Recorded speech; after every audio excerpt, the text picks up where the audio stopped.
السلام عليكم ورحمة الله وبركاته. إن الحمد لله نحمده ونستعينه ونستهديه ونستغفره ونعوذ بالله من شرور أنفسنا ومن سيئات أعمالنا. من يهده الله فلا مضل له ومن يضلله فلا هادي له. أشهد أن لا إله إلا الله وحده لا شريك له وأشهد أن محمدا عبده ورسوله. يا أيها الذين آمنوا اتقوا الله وقولوا قولا سديدا يصلح لكم أعمالكم ويغفر لكم ذنوبكم ومن يطع الله ورسوله فقد فاز فوزا عظيما. الحمد لله الذي بنعمته تتم الصالحات. ربنا آتنا من لدنك رحمة وهيئ لنا من أمرنا رشدا. اللهم آت نفسي تقواها وزكيها وأنت خير من زكاها أنت وليها ومولاها. Alhamdulillah, syukur pada Allah Azza wa Jalla kerana dengan rahmat dan juga limpah kurnia yang Allah Subhanahu wa Ta'ala berikan, dapat kita sama-sama berada dan berkumpul dalam majlis ilmu yang mulia pada malam ni. Dan insya-Allah kita akan menyambung perbahasan daripada Sirah Nabawiyah Durusun wa Ibar. Sirah Nabawiyah Pedoman dan Pengajaran, karangan Dr. Mustafa As-Sibai rahimahullahu ta'ala, yang mana kita masih lagi berada pada bahagian yang kedua, Al-Faslu Tsani, iaitu bahagian berkenaan dengan bermulanya kenabian dan kerasulan Nabi Muhammad sallallahu alaihi wasallam sehinggalah perjalanan para sahabat berhijrah ke Habsyah. Jadi kita dah bahas beberapa poin yang ada pada fasa ataupun bahagian kedua ni, iaitu kita dah cerita tentang bagaimana Nabi ni mula-mula menerima wahyu. Nabi SAW mula-mula menerima wahyu ketika mana usia Nabi 40 tahun, iaitu wahyu yang ma'ruf, kita tahu wahyu ni 5 ayat pertama daripada surah Al-Alaq, iaitu Iqra' bismi rabbikal ladzi khalaq. Kemudian lepas daripada tu beberapa tahun, dan sebahagian riwayat kata 6 bulan, Nabi menerima wahyu seterusnya. Dan seterusnya Nabi menerima wahyu daripada surah Al-Muddathir. Ya ayyuhal muddathir qum fa'anzir wa rabbaka fakabbir. Jadi para ulama menyebutkan, bila mana Nabi ni menerima wahyu yang pertama, iaitu Iqra' bismi rabbikal ladzi khalaq, sampailah 5 ayat pertama tu, itu menunjukkan permulaan perlantikan Nabi sebagai seorang Nabi. Dan Nabi tidak dituntut untuk melakukan penyebaran dakwah. Cuma Nabi telah diberi maklumat tentang batilnya ajaran ataupun amalan yang dilakukan oleh masyarakat Arab jahiliah pada waktu tu, yang mana perasaan Nabi pada waktu pun dah mulai tak senang, tak selesa dengan sebab amalan-amalan seperti menyembah berhala. Terima saja wahyu ketika mana cukup usia Nabi 40 tahun, maka itu titik permulaan Nabi itu menjadi Nabi. Kemudian para ulama sebut, bila Nabi ni bertukar daripada Nabi jadi Rasul, iaitu bila mana menerima wahyu, Ya ayyuhal muddathir qum fa'anzir. Wahai orang yang berselimut, bangun dan berilah peringatan dan amaran. Jadi itu petanda Nabi itu berubah daripada Nabi, naik pangkat jadi Rasul. Jadi para ulama sebut kepada kita, setiap Rasul itu ialah Nabi, dan setiap Nabi itu bukanlah lagi Rasul.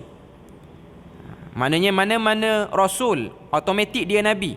Sebab syarat nak menjadi Rasul ni, dia mesti Nabi dulu. Tapi belum tentu seorang Nabi itu dia seorang Rasul.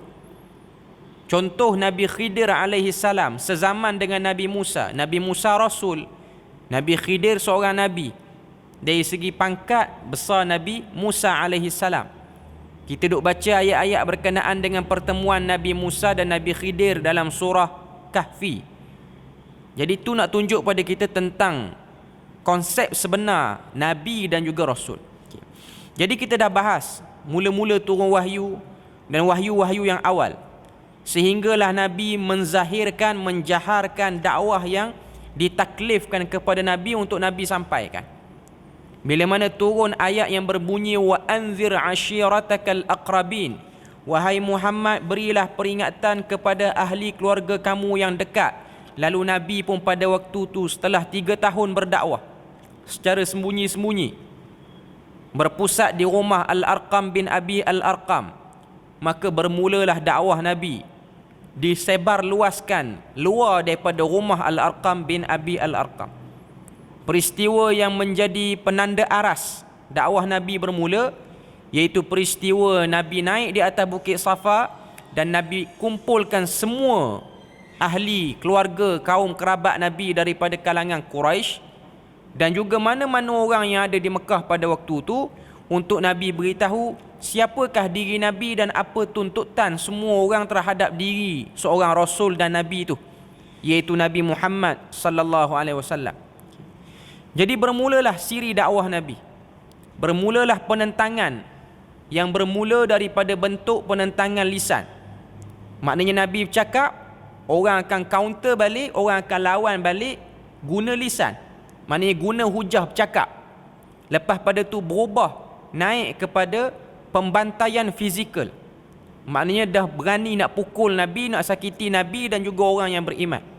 Sehinggalah Nabi menerima wahyu daripada Allah Azza wa Jalla untuk mengarahkan beberapa orang sahabat pergi berhijrah ke Habsyah, yang mana pada waktu itu Habsyah telah dipimpin ataupun telah orang kata apa, dikuasai oleh seorang raja yang bernama Ashamah An-Najashi yang beragama Kristian. Nabi kata, izhab ila tilkal bilad, pergilah kamu kepada negeri tersebut, kerana rajanya raja yang adil, merujuk kepada An-Najashi ataupun Ashamah nama betulnya. Okay. Jadi pada malam ni kita nak bahas apa pengajaran dan pedoman daripada perjalanan dakwah Nabi sekitar 5 ataupun 6 tahun peringkat awal fasa di Makkah Al-Mukarramah pada waktu tu. Okay. Kita tengok apa yang disebutkan oleh penulis rahimahullahu ta'ala. Poin yang pertama, durusun wa ibar, pengajaran-pengajaran dan juga pedoman. Innallaha idza arada li'abdin an yuwajjihuhu li da'watil khairi wal islah alqa fi qalbihi kariha ma alayhi majtama'uhu min dalalin wa fasad. Kata penulis rahimahullahu ta'ala, apabila Allah Ta'ala itu ingin mendorong seseorang hamba untuk berdakwah, bila mana Allah Ta'ala nak tarik satu orang untuk buat kerja dakwah, untuk beritahu tentang batilnya kesyirikan, untuk beritahu tentang akhirat, hidup ni bukan hanya dunia sahaja, untuk beritahu cara hidup yang betul, sunnah yang betul, maka Allah Ta'ala akan campakkan ke dalam hati orang yang nak buat kerja dakwah ni rasa tak suka, tak selesa dengan benda-benda yang tak betul, yang melawan syariat. Jadi itu benda yang ada pada Nabi. Sebab tu kalau kita tengok peringkat awal dakwah Nabi, sebelum Nabi ni, peringkat awal bukan dakwah Nabi, peringkat awal Nabi tu nak sampai usia 40-an, Nabi mengalami rasa tak selesa dengan tengok orang sembah berhala.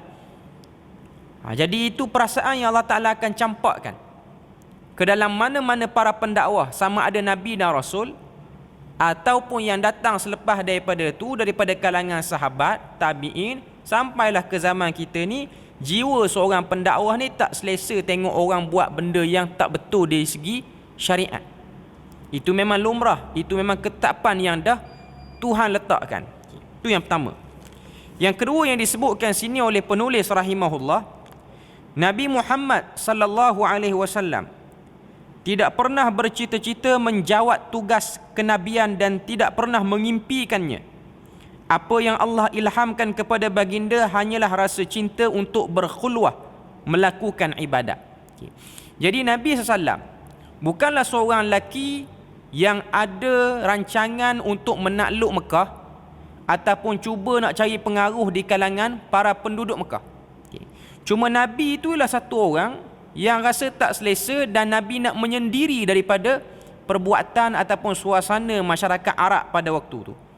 Allah mengilhamkan perasaan tersebut sebagai proses pembersihan dan persediaan rohani untuk memikul bebanan risalah. Jadi Allah Ta'ala ilhamkan ke dalam hati Nabi.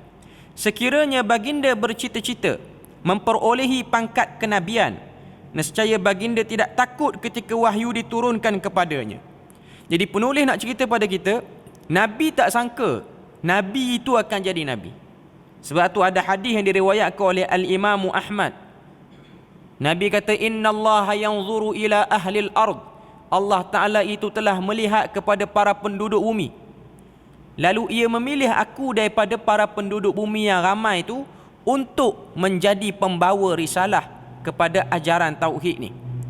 Jadi nak tunjuk pada kita, Nabi tidak ada apa-apa maklumat awal daripada zaman dia kanak-kanak ataupun zaman dia remaja sampailah usia nak sampai 40 tahun, Nabi tak sangka.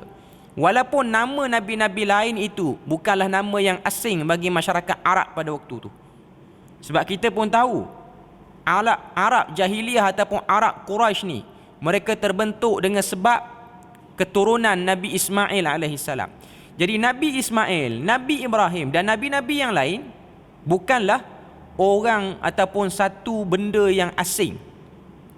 Tapi tidak ada dalam diri Nabi dan tidak ada juga dalam sangkaan masyarakat Arab. Maknanya dia orang dengar cerita daripada Yahudi yang ada di Mekah ataupun Yahudi yang ada di Madinah pada waktu itu, cerita Nabi-Nabi dan Rasul yang ada dalam kitab Taurat terdahulu. Orang Arab tak pernah sangka Nabi Muhammad ataupun akan ada seorang Nabi yang dipilih daripada bangsa mereka. Hatta diri Nabi sendiri tidak menyangka dia akan dapat benda tu. Kemudian apa yang disebut sini, nescaya baginda tidak takut ketika wahyu diturunkan kepadanya. Kalaulah Nabi itu bercita-cita nak jadi Nabi, maknanya mungkin dia dengar cerita daripada nenek moyang dia, daripada pak saudara dia ke, daripada datuk dia ke, nenek dia ke, tentang cerita yang orang Yahudi duk cerita, kita ni keluar dengan sebab bersama dengan ataupun bergabung dengan keturunan Nabi Ismail, yang mana sebelum tu Nabi Ibrahim. Tak ada lah dia orang ni duk sangka eloklah kalau kita ni boleh jadi Nabi dalam keturunan kita. Tak ada. Benda tu tidak ada, tak terlintas pun.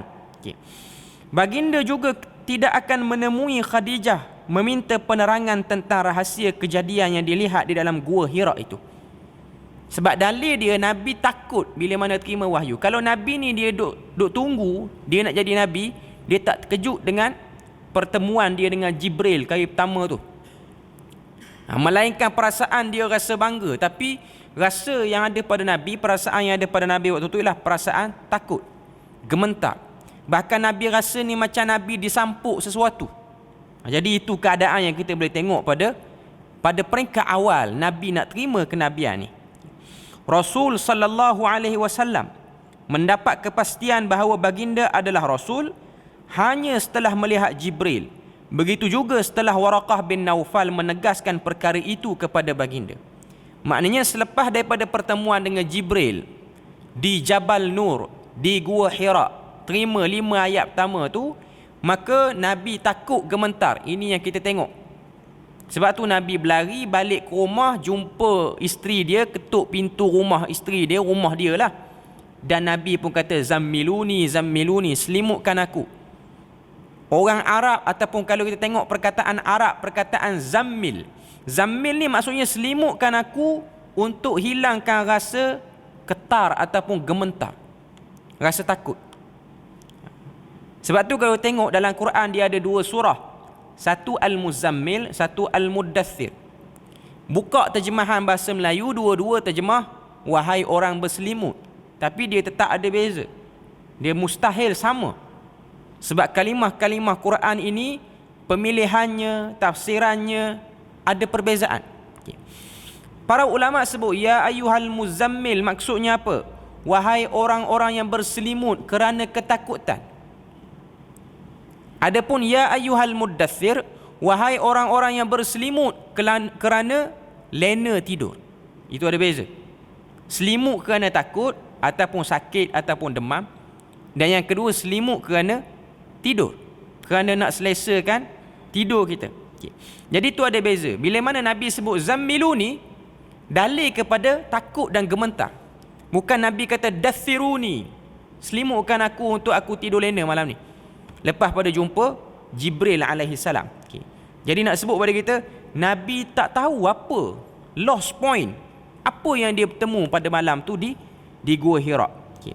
Jadi selepas ditakbirkan pertemuan tu, selepas Jibril alaihi salam bertemu dengan Nabi, pertemuan tu ditakbirkan, maknanya diberitahu apa misi ataupun apa maksud daripada pertemuan tu oleh siapa? Oleh Waraqah bin Naufal.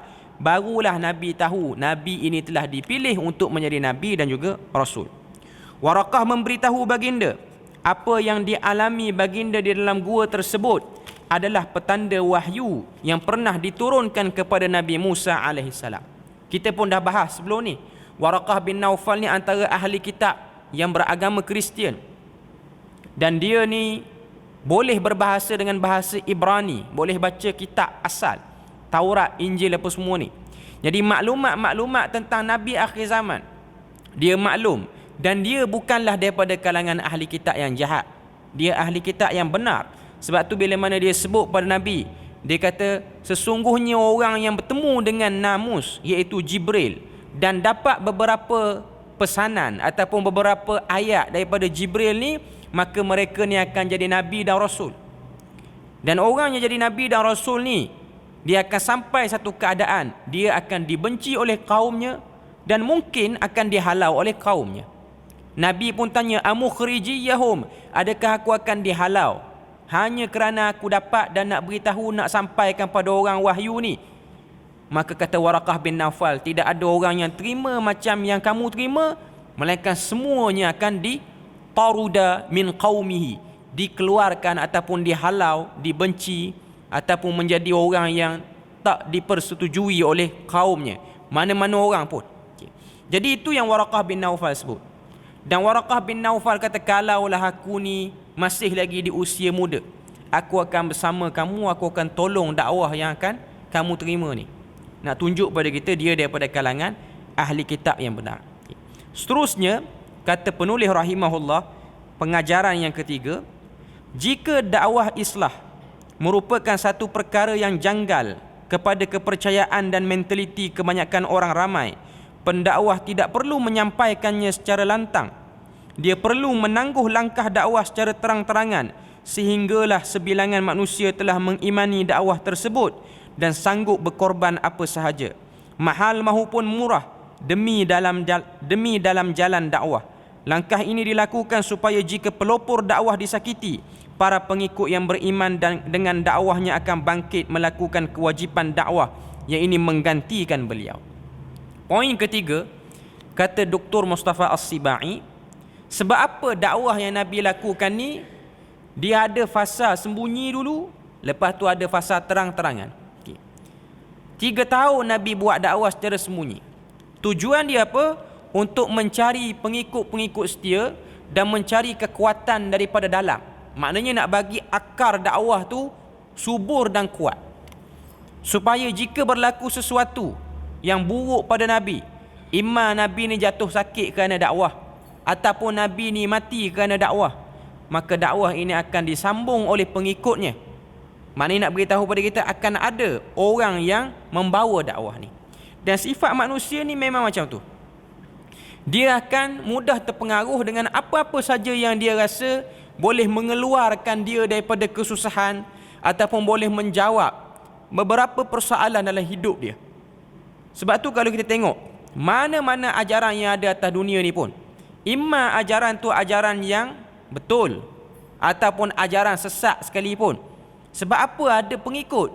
Sebab pengikut-pengikut ni majoritinya ataupun kebiasaannya daripada orang-orang yang awal mendengar ajaran tersebut. Kebiasaannya yang awal ni, sebab apa dia jadi begitu kejap dia pegang aliran ataupun apa yang dia percaya tu? Sebab pertemuan dia dengan aliran tu menyebabkan beberapa persoalan utama terjawab. ataupun kesusahan dia terangkat, ataupun masalah dia hilang, beban fikiran dia yang dia duk fikir, humum semua yang ada dalam kepala dia tu hilang. Jadi dia menjadi pengikut yang tegar ataupun pengikut yang setia. Dan itu memang keadaan untuk mana-mana kumpulan pun. Sebab tu kita jangan pelik kalau tengok kumpulan sesat pun ada pengikut. Sebab tu orang Arab selalu sebut likulli saqit laqit. Setiap benda yang jatuh atas sesuatu ni ataupun benda yang ada atas dunia ni akan ada orang yang kutip. Kita jangan hairan, kita jangan rasa pelik, kita jangan rasa terkejut bila mana kita tengok ajaran yang sesat, totally sesat. Secara logiknya, dengan akal yang Tuhan beri pada kita, kita fikir sepintas lalu pun kita nampak dah dia ni menipu. Tapi tiba-tiba keluar daripada orang yang sesat tu ada pengikut setia. Nak sebut kata apa? Setiap benda yang ada atas dunia ni akan ada orang yang ikut ataupun akan ada orang yang kutip. Walaupun apa yang dia bercakap tu bunyi pun tak cerdik dah. Nak sebut pada kita bahawasanya benda tu jangan duk pelik. Kalau kita tengok ajaran sesat apa-apa pun yang keluar sekarang ke ataupun akan datang akan keluar lagi dan mungkin akan banyak sebab dunia makin dekat dengan akhir zaman. Jangan kita duk pelik, jangan kita rasa macam mana orang boleh ikut. Sedangkan benda tu jelas tak cerdik. Sedangkan pemimpin dia pun nampak benar tak cerdik, tapi boleh ikut. Orang selalu duk pelik bila mana tengok Ayah Pin ada pengikut. Tak payah pelik, memang benda tu memang akan ada. Ayah Pin yang pendidikan tak sampai darjah 2, baca surat khabar terkalih, orang cerdik boleh ikut dia. Tuan-tuan kena tahu, pengikut-pengikut dia daripada kalangan profesional pun ramai. Walaupun dia tu baca surat khabar terkalih, di besuk tu dia baca surat khabar terkalih, tak reti baca pun. Okay. Tapi nak tunjuk hebat. Tapi yang ikut dia siapa? Graduan Al-Azhar. Yang ikut dia pegawai kerajaan, high profession, grade yang tinggi-tinggi. Tak tahulah dia guna apa. Cuma saya nak sebut sini, setiap ada orang yang pelik ni akan ada pengikut dia. Bukan kata zaman sekarang ni, zaman Nabi pun. Bila mana keluar nabi-nabi palsu, seperti mana Musailimah Al-Kadzab, seperti mana Aswad Al-Anusi ataupun Al-Aunsi daripada Yaman. Ini semua orang-orang yang mengaku dia jadi Nabi dan Rasul. Jelas tak cerdik pun apa yang dia bercakap, tapi ada pengikut. Dan zaman tu Nabi Muhammad duk hidup pun ada pengikut. Saya nak sebut sini bahawasanya setiap benda-benda yang ada atas dunia ni akan ada orang yang berminat, walaupun kita nampak macam pelik macam mana dia boleh minat benda tu. Okay. Jadi sebab itulah kita kena usaha doa pada Allah Ta'ala supaya kita ni diperkenalkan dengan benda-benda yang betul, kenal benda betul, direzekikan pula untuk ikut benda betul. Umar Al-Khattab radhiyallahu anhu, dia pernah berdoa dengan satu doa yang berbunyi. Doa ni pun mungkin kita biasa dengar, mungkin kita pun dah terbiasa berdoa dengan lafaz ni, tapi mungkin tak tahu maksud. Doa yang berbunyi Allahumma arinal haqqa haqqa warzuqna ittiba'ah wa arinal batila batila warzuqna ijtinabah. Doa ni mungkin kita biasa dengar, walaupun sanad doa ni dari segi periwayatan tidaklah kuat riwayatnya, maknanya nak nisbah perawi dia semua okey tak, tapi berinteraksi dengan doa ni dia ialah satu benda yang umum. Mana-mana kalimah yang kita rasa okey dan tidak menyalahi syariat, kita boleh berdoa, kita boleh guna lafaz tu. Apa maksud doa tu? Allahumma arinal haqqa haqqa. Ya Allah, engkau tunjukkan, jelaskan kepada kami kebenaran demi kebenaran. Warzuqna ittiba'ah, dan engkau rezekikan kami untuk ikut. Cantik doa Umar Al-Khattab ni. Kenalkan pada kami kebenaran, bagi kenal, bagi nampak, bagi tahu, dan rezekikan kami untuk ikut. Sebab ramai orang yang kenal tapi tak ikut. Kenal kebenaran. Kemudian doa Umar tu yang ujung dia kata apa? Wa arinal batila batila, dan tunjukkanlah kepada kami kebatilan demi kebatilan. Warzuqna ijtinabah, dan rezekikan pada kami untuk jauh pada yang batil tu. Umar guna perkataan arinal haqqa wa arinal batila. Nampakkan dengan mata kami yang benar yang buruk, bagi nampak, bagi clear. Yang tersembunyi pun bagi kita nampak. supaya kita tak tertukar. Kadang-kadang kebaikan diselaputi dengan keburukan. Keburukan diselaputi dengan kebaikan sehingga kita nampak benda tu baik. Bagi nampak jelas, arina. Perkataan arina ni maksudnya bagi nampak dengan jelas. Kemudian Umar guna perkataan urzuqna, rezekikan kami untuk ikut dan untuk menjauhkan diri daripada benda tak betul. Maknanya nak sebut pada kita sini, kita dapat ikut hidayah ni, pertama effort ataupun usaha kita. Tapi yang paling besar dan yang paling jelas sekali sini ialah ianya daripada rezeki yang Allah Ta'ala rezekikan pada kita. Sebab kita kena tahu rezeki ni dia bukan hanya berbentuk material semata-mata. Antara rezeki yang besar yang Allah Ta'ala beri pada kita ialah berada di atas kebenaran dan tidak berminat dengan kebatilan. Sebab ada orang dia kenal kebenaran tapi tak berminat. Zaman Nabi pun Hercules ataupun Heraklius dalam bahasa Arabnya, Herakl, kenal kebenaran. Surat Nabi sampai pada dia. Dia pun duk bukalah kitab dia. Sebab dia ni Kristian, duk buka, cek tengok. Ini memang Nabi akhir zaman. Yang ikut Nabi ni akan selamat. Dia pun sebut, dia pun mengaku. Tapi dia ikut tak? Dia tak ikut. Abu Talib kenal Nabi, kenal sangat-sangat Nabi. Lebih daripada orang lain kenal Nabi. Tak ikut. Ahli kitab Yahudi yang ada di Madinah, Khaybar, pak mertua Nabi, Huyai bin Akhtab. Huyai bin Akhtab tu kenal Nabi. Dia duk baca dalam kitab Taurat, Injil, semua baca. Tapi dia tak ikut. Anak dia jadi isteri Nabi, anak dia masuk Islam lah, Safiyah binti Huyai. Nak sebut pada kita, ramai orang yang kenal kebenaran, tapi belum tentu dia bersama dengan kebenaran tu. Dan ramai orang yang nampak ataupun yang tahu dia tu dah berada dalam kesesatan, dia tak boleh keluar, tak direzekikan untuk keluar daripada kesesatan tu. Jadi kita minta, selain pada kita tambah ilmu, upgrade pengetahuan, tengok apa yang betul, apa yang tak betul. Yang kedua, kita berdoa. Sebab kita sebagai orang mukmin ni, tidak ada lagi benda yang lebih besar pada orang Islam melainkan kebergantungan dia kepada Allah Azza wa Jalla. Dan antara bentuk kebergantungan tu ialah dia berdoa. Seterusnya, poin yang keempat, Rasulullah sallallahu alaihi wasallam telah mengejutkan Arab dengan perkara yang asing bagi mereka. Oleh itu mereka menyanggah keras dakwah baginda. Cita-cita mereka hanya untuk menghapuskan baginda dan para sahabat. Penentangan ini merupakan jawapan dalam bentuk sejarah terhadap dakwaan pejuang perkauman. Mereka mendakwa Nabi Muhammad dan risalah baginda memiliki cita-cita dan aspirasi Arab ketika itu. Ini adalah dakwaan yang melucukan. Ia ditolak oleh fakta-fakta sejarah yang diperakui sebagaimana yang kita dapati. Sebab yang mendorong mereka membuat dakwaan sebegini hanyalah berpunca daripada sikap ekstrim dalam mendukung seruan perkauman.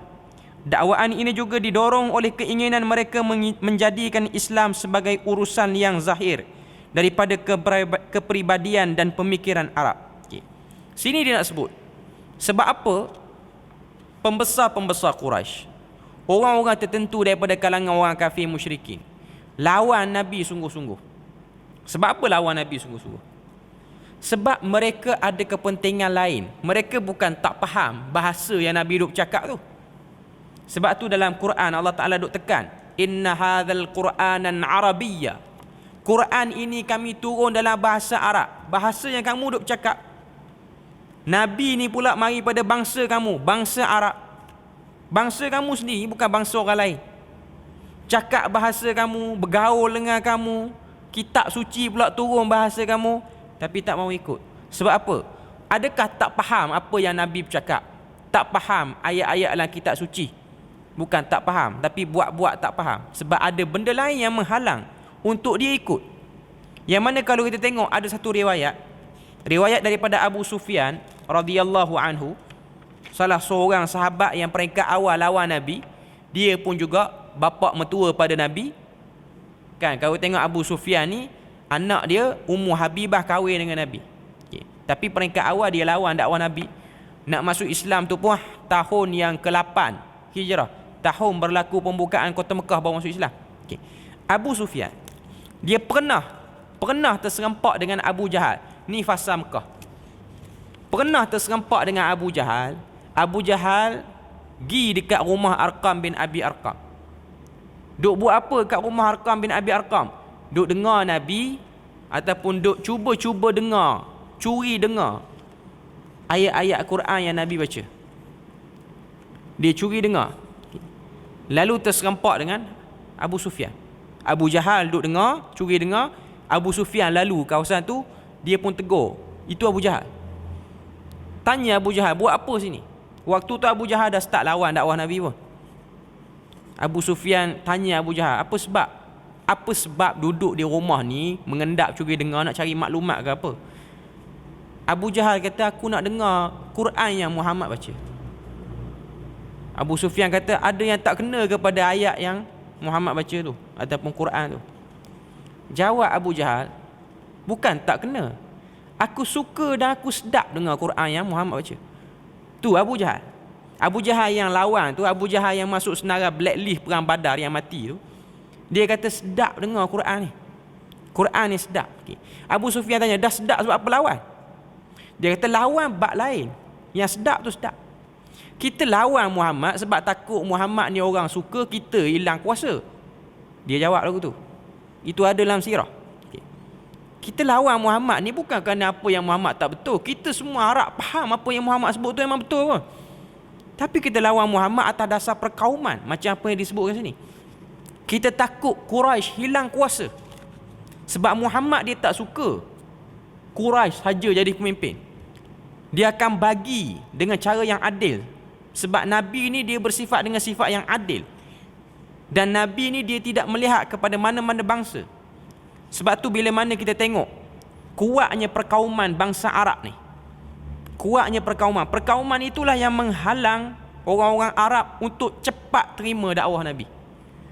Bila mana Bilal bin Rabah diperintahkan oleh Nabi ketika mana berlaku pembukaan kota Mekah. Allah Ta'ala, Nabi perintah Bilal bin Rabah ni untuk naik ke atas Kaabah dan azan. Laungkan azan. Okay. Bilal pun laungkan azan. Sebahagian pemimpin-pemimpin Mekah, orang-orang Mekah yang sombong, mereka boleh kata, dia kata tak sangka kita dihidupkan, ataupun aku ni boleh hidup dalam keadaan tengok gagak hitam ni berteriak di atas Kaabah. Perkauman. Perkataan tu perkataan perkauman. Masih lagi ada rasa tak puas hati. Sebab itulah yang menghalang mereka. Dan kau tengok perkauman ni bukan kata pada Arab saja. Mana-mana orang pun, bila mana dia ada masalah perkauman, ia akan menghalang seseorang tu untuk mengenali kebenaran. Ataupun kita sebut hari ini dengan ketaksuban. Mungkin dia tidak taksub pada kaum, dia taksub dengan pendapatnya. Sehingga dia tak boleh terima pendapat orang lain. Kalau setakat tak boleh terima dan diam okey, tapi dengan sebab kuatnya taksub, dia tak boleh terima orang sebut pendapat orang lain dan dia caci maki pendapat orang lain pula. Itu nak tunjuk pada kita tentang teruknya kesan perkauman ataupun ketaksuban manusia ni. Okay.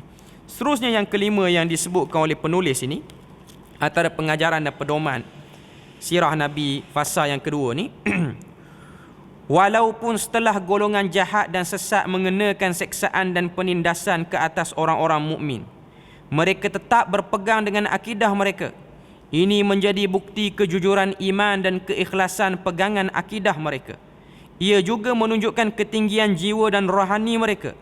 Mereka menganggap kesakitan yang menimpa hanyalah sebagai satu kerehatan perasaan, juga ketenangan jiwa dan akal. Mereka lebih mendambakan keredaan Allah Jalla Sya'nuh berbanding penyeksaan, halangan dan penindasan yang dialami oleh jasad mereka. Jadi kita boleh tengok pada poin kelima ni, penulis nak beritahu pada kita, Dr. Mustafa As-Sibai nak beritahu pada kita, penentangan, penyeksaan, pembantaian yang dilakukan oleh orang-orang kafir kepada orang-orang Islam daripada kalangan sahabat-sahabat yang awal. Sahabat yang awal ni tak terkesan dengan penentangan ataupun penindasan, penyeksaan yang diorang kena. Sebab apa? Sebab mereka tidak merasakan penyeksaan itu penyeksaan. Mereka merasakan penyeksaan itu ialah kemerdekaan pada jiwa. Walaupun kena seksa, tapi rasa menang sesuatu. Sebab tu Quran, kalau kita baca surah Al-Buruj, Allah Ta'ala sebut dalam surah Al-Buruj ni, was-sama'i dzatil buruj wal yaumil maw'ud wa syahidin wa mashhud qutila ashabul ukhdud. Dalam ayat tu Allah Ta'ala cerita akan berlakunya demi langit yang mempunyai gugusan bintang. Cerita-cerita beberapa ayat yang Tuhan nak sumpah. Lepas tu Tuhan pun kata qutila ashabul ukhdud, telah dibunuh ashabul ukhdud. Ashabul ukhdud ni awal pada zaman Nabi Muhammad lagi. Dikatakan ashabul ukhdud inilah saki-baki orang kata apa, penganut ataupun pengikut Nabi Isa alaihissalam. Ashabul ukhdud ni dia orang kenapa? Saya tak nak cerita sebab cerita tu panjang. Okay. Ashabul ukhdud ni Nabi cerita pada para sahabat ashabul ukhdud ni. Okay. Cuma ashabul ukhdud ni mereka tak terima raja mereka yang mengaku sebagai Tuhan. Sebahagian riwayat kata raja tu bernama Zu Nawas. Duduk di kawasan mana? Sempadan antara Yaman dan Arab Saudi ni.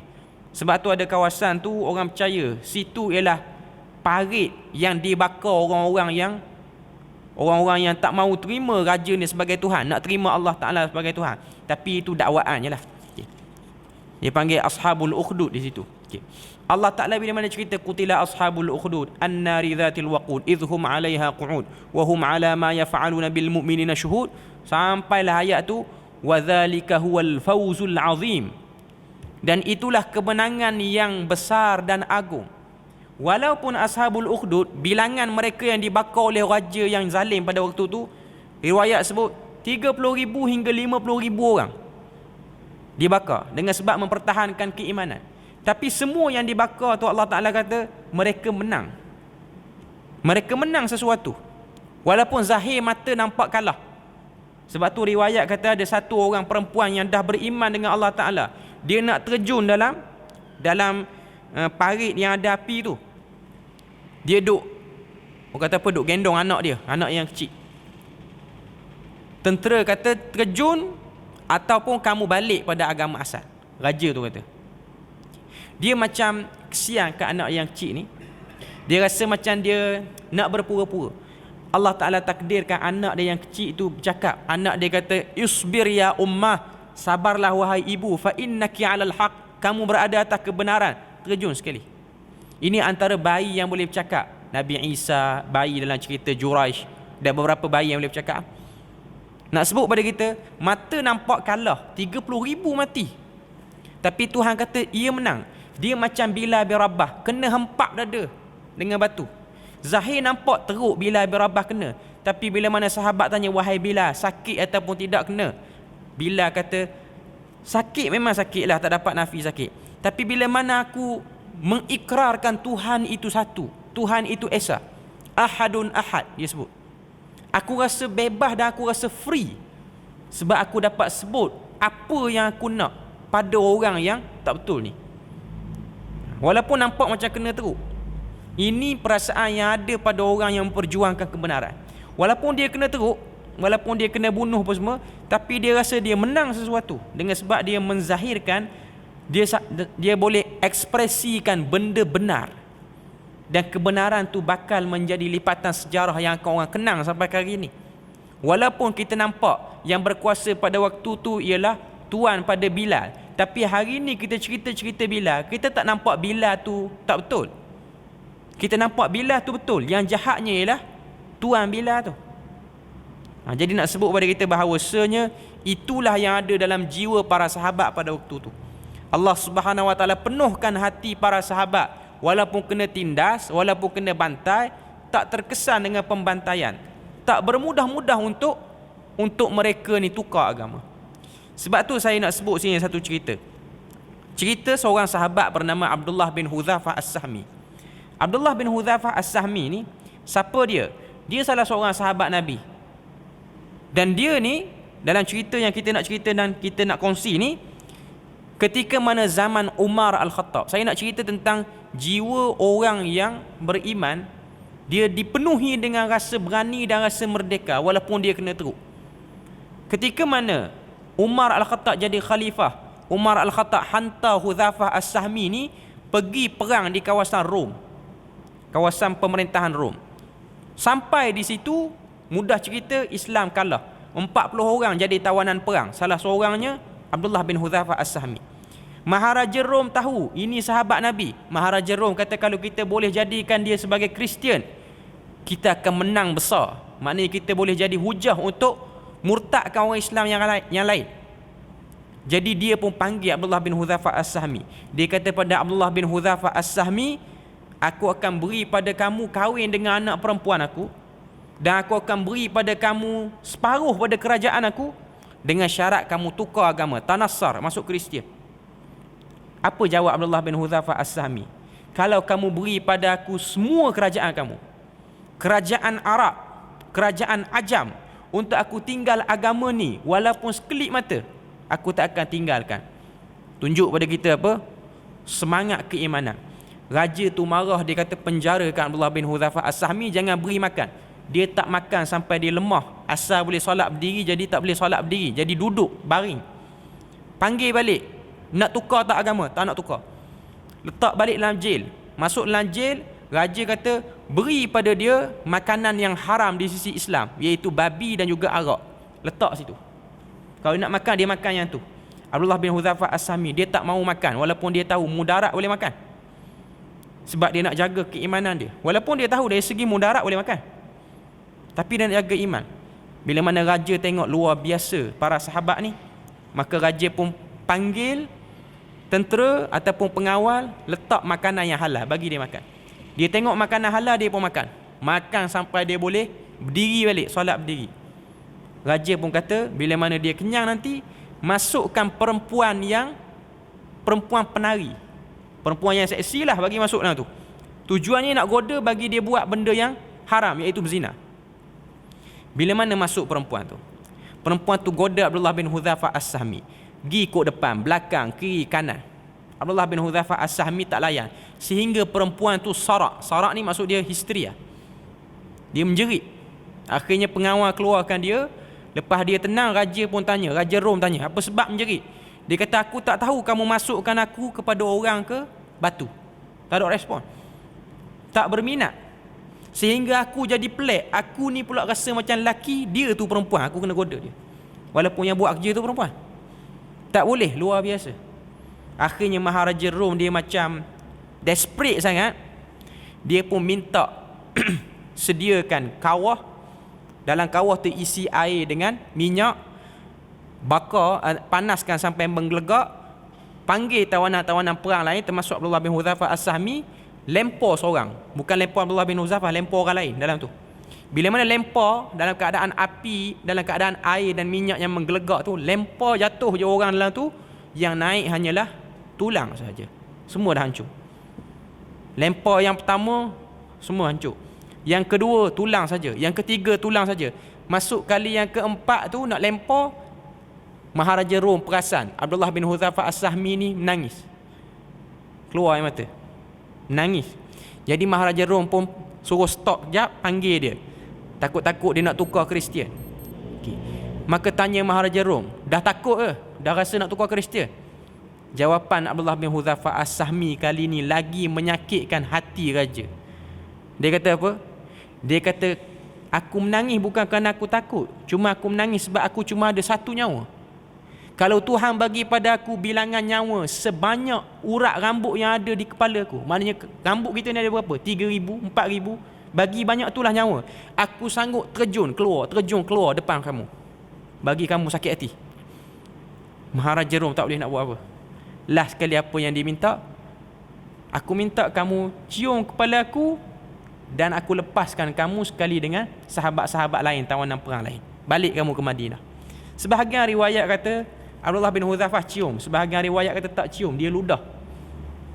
Tapi raja tu malah nak buat urusan dah, sebab tahu dah dia ni kuat, iman dia kuat. Sampai di Madinah, Umar Al-Khattab sambut dia. Umar Al-Khattab kata, menjadi hak ke atas setiap Muslim untuk mencium kepalanya, sebab dia telah mengangkat agama ni. Dan akulah orang pertama yang akan mencium kepala Abdullah bin Hudzafah As-Sahmi. Nak tunjuk pada kita apa? Keimanan luar biasa. Kita sambung.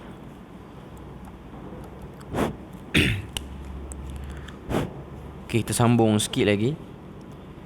apa yang disebut sini, mereka menganggap kesakitan yang menimpa hanyalah sebagai satu kerehatan perasaan, juga ketenangan jiwa dan akal.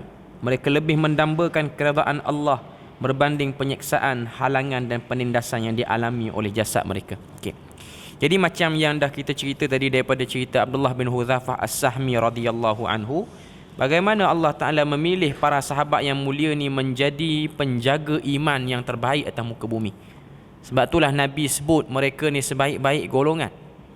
Nak tunjuk pada kita iman itu, bila mana dia kekal berada dalam hati seseorang, Allah Ta'ala akan beri dia kekuatan. Walaupun zahir jasadnya orang yang biasa, tapi dia ada kekuatan tersembunyi yang boleh menyebabkan dia tahan di atas semua ujian Tuhan. Okay. Jadi itulah sedikit sebanyak perkongsian kita pada malam ni. Semoga Allah Ta'ala beri rahmat dan berkat. Subhanakallahumma wa bihamdik, asyhadu an la ilaha illa anta wa astaghfiruka wa atubu ilaik. Wassalamualaikum warahmatullahi wabarakatuh.